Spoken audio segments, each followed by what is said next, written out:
Hello, and welcome to another episode of Franchise Flashback, the YouTube show from the makers of Schlock Tactics, which is a bad movie podcast. But here we talk about entire franchises of movies, whether they be good, bad, or otherwise, usually quite schlocky. My name is Ash, and I'm here today to talk to you about the Anaconda franchise.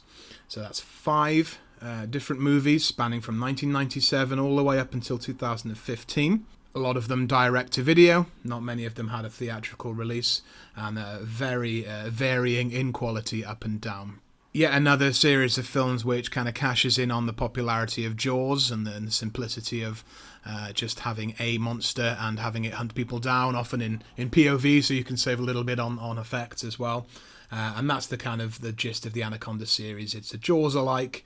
It's also like a man versus nature kind of jungle, almost a throwback to the exploitation cannibal films of the 70s and 80s. So the franchise does kick off in 1997. This is obviously the best known film in the series. Anaconda itself does star not yet famous Jennifer Lopez, along with a very interesting cast. You've got Eric Stoltz, who's quite established by this point. Jon Voight, who's obviously a veteran by now. Ice Cube, still considered, I think, more a musician than an actor.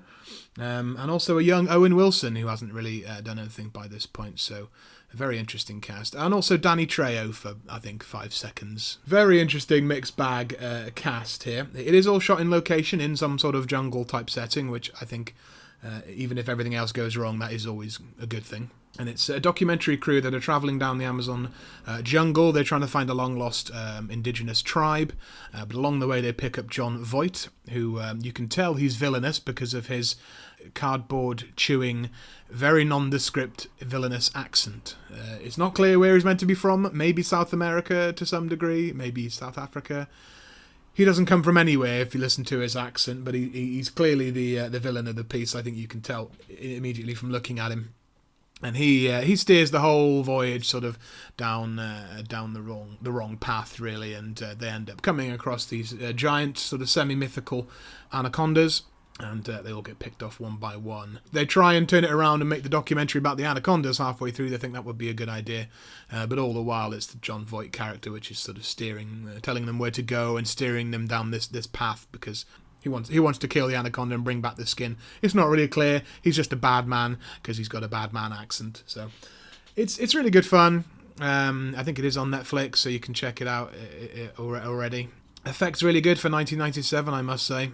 It's mostly CGI, a couple of giant snake heads, I think, in some of the shots, but mostly CGI, and it mostly works. You know, even when people are being sort of wrapped up by a giant snake, it interacts quite well with the real people. I think my favourite thing I always remember about this film is the regurgitation of animals and Jon Voight as well, towards the end of the film. So, yeah, it's really good fun, low budget, but, some future quite big players in Hollywood. And, it's got a lot going for it. And Ice Cube is really quite funny as the sort of the ghetto boy kind of taking it to the snakes in the jungle. This is followed up not that quickly, a few years later in 2004 by Anacondas, so they've gone the aliens approach. Anacondas, subtitled The Hunt for the Blood Orchid. Now this is where they introduce this thing which kind of remains for the rest of the franchise, that there are these flowers in the Amazon called blood orchids, and they sort of they are sought out heavily by pharmaceutical companies, and they possess the secret to eternal life.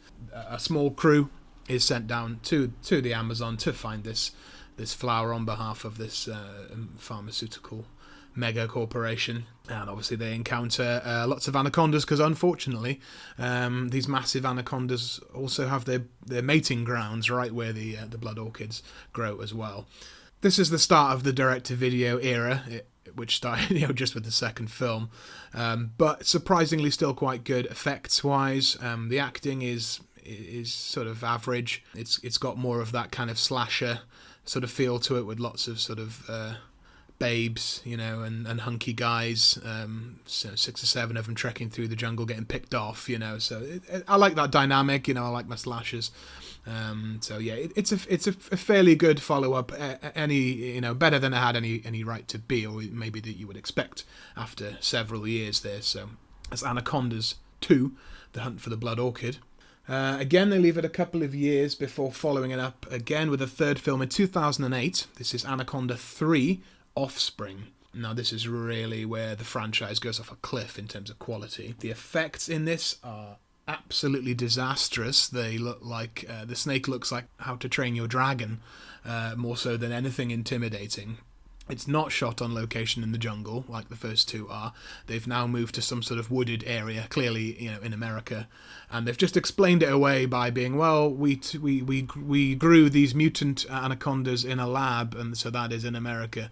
Again, it's still trying to find out the blood orchid and trying to, I don't know, experiment on the anacondas to get the essence of the orchid. Who knows? Cast-wise, your hero in this one is David Hasselhoff. I think he's just coming into his own here as a bad movie actor. I think he held off on it for a while, but yeah, this is the beginning of him doing things like Sharknado and Piranha 3DD. So David Hasselhoff here, good enough. He's the sort of tough guy, mercenary, big game hunter. He does a good enough job. And the villain in this one is John Rhys Davies, who was in two of these films. And he's the sort of the evil millionaire who wants to find these blood orchids, or the secret of these blood orchids. So yeah, it's pretty poor, to be honest. I wouldn't bother unless you want to do the whole franchise. It's very poor special effects, pretty poor acting as well. So that's Anaconda 3. The very next year they follow it up, not a good sign, with Anacondas, again, we've gone back to plural, Trail of Blood. So this is 2009. To be honest, I watched this recently and I really can't remember anything about it. It's pretty much the same plot as the one before it. Anacondas are being genetically modified in a lab. Everyone still wants to find out about these blood orchids. John Rhys Davies is again the villain in this one, but in this one he's terminally ill, so he's got more of a vested interest in finding these blood orchids and getting this secret of immortality. David Hasselhoff is out. He was too good for this one. And instead, as the protagonist, we've got Lyndon Ashby, who a lot of people may remember as Johnny Cage from the Mortal Kombat film. So he's not very good.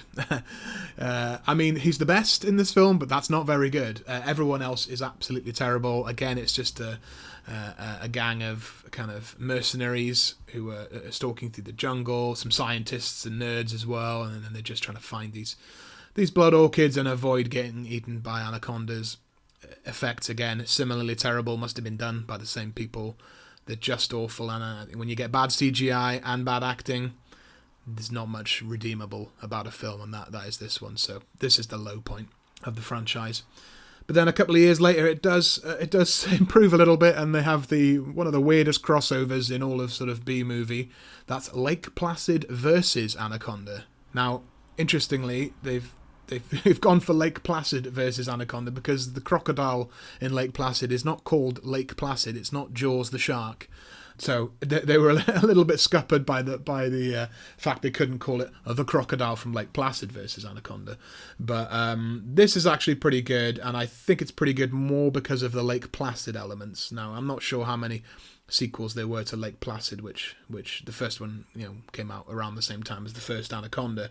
That was a lot more tongue-in-cheek, schlocky, deliberately schlocky with its giant crocodile movies, and I think that shines through more in this one. So you've got like a sheriff, zoologist trying to track down the crocodile that is munching people in this town.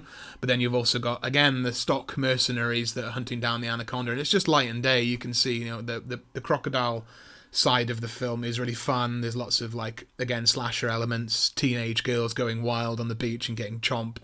Good fun. And then it just flips over to the Anaconda side, and it's just these super generic, boring meatheads stalking through the jungle, and then they have to sort of join forces at the end to deal with both of these creatures. So it's a lot more fun than the previous two, for sure. A lot less of a grind, but I think that's all due to the Lake Placid element. So yeah, so that's the last sighting of any Anaconda, at least in this franchise, in 2015. So there's 5 films there. Really, I would only recommend seeing the first one, the second one, maybe, if you like the first one, and then just skip straight to Lake Placid versus Anaconda, especially if you like giant crocodiles as well, which I do. Apparently, there are rumours that they might try and reboot the film. Sony have announced a reboot is in development as of, I think, beginning of this year.